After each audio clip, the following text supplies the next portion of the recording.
There are two problems with this slide. First of all, I thought that this was the front of the European Parliament, but it is not.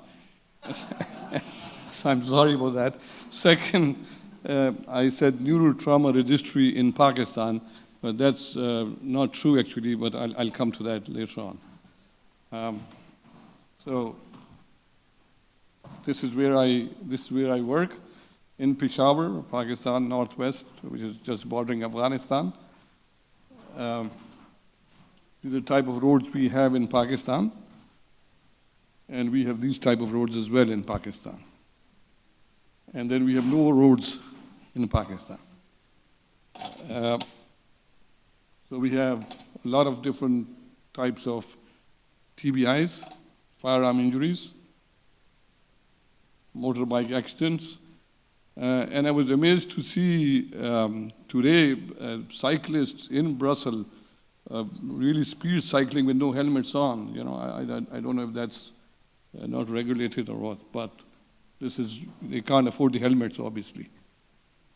This is the type of, traffic. So neurosurgery started in 1951, and there are about 200 neurosurgeons, so 1 to 1 million neurosurgeons. The population is 200 million. We cater to most of the patients from Afghanistan as well, so because unfortunately the health services are even worse than ours. So what I was trying to say is that we developed this registry as a neurotrauma registry for Pakistan. Unfortunately, sadly, only our center has been participating in this registry. And even more sadly or sadder, that nobody else developed a registry so that we could go on to that. So this is basically a registry from Northwest General Hospital in Peshawar, Pakistan. This is our ICU there. So as you can see that nearly 1,000 patients, 54 plus 55% from Pakistan, and 44% from Afghanistan.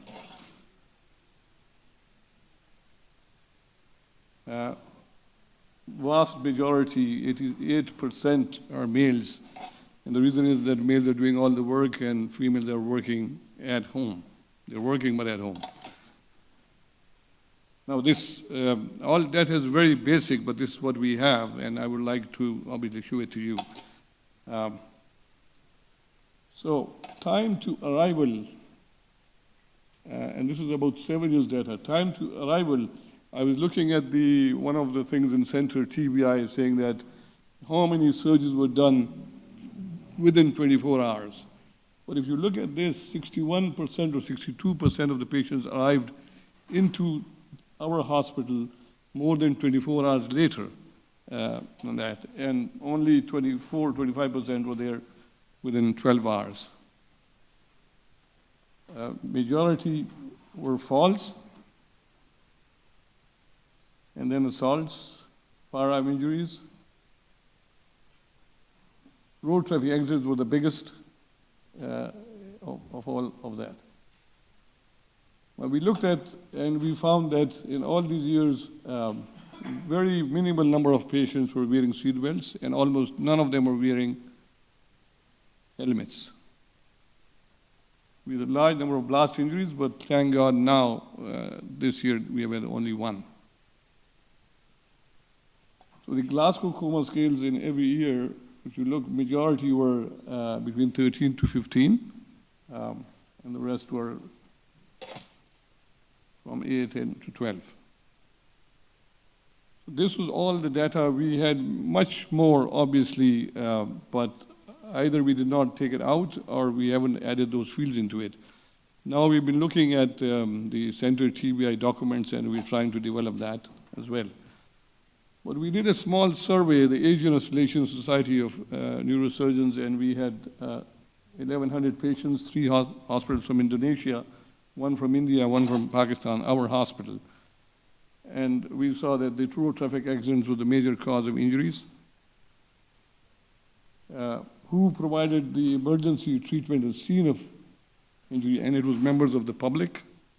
So the first responders were public who were not trained for this purpose at all. And then a majority, we could see that they were taken by ambulance to the hospitals.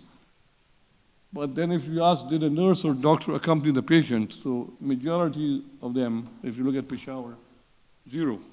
So the ambulance was just a vehicle carrying the patient to the hospital with no oxygen, nothing else there. So question was, were patients ventilated? So majority were not ventilated. ICP monitoring, again, more than 90% had no ICP monitoring. So management of ICP was mannitol, hypertonic, but majority mannitol. And was any advice given to the patient when they were going home? Again, majority were not giving any advice to the patient. And what rehabilitation, if any, was recommended for the patient? More than 90%, no recommendations. Only now what we have started doing is that we're training unofficially or informally the relatives of the patients when they take the patient home what to do, even with tracheostomy cares or bed sore, etc. So major shortcomings which we found was that we didn't give any ER disposal, we didn't give any discharge disposal, and no follow-up. I hope that we will be able to improve, especially this morning's discussion about the global registry, and get much better data and from most of the centers here. I think very important in our parts of the country is prevention is better than cure, because it's very difficult to get good treatment there. And where is that? Anyway, thank you very much. I wanted to welcome you to Peshawar in March 2019 for the ICRAN. Hopefully, you people will be able to come there. Thank you.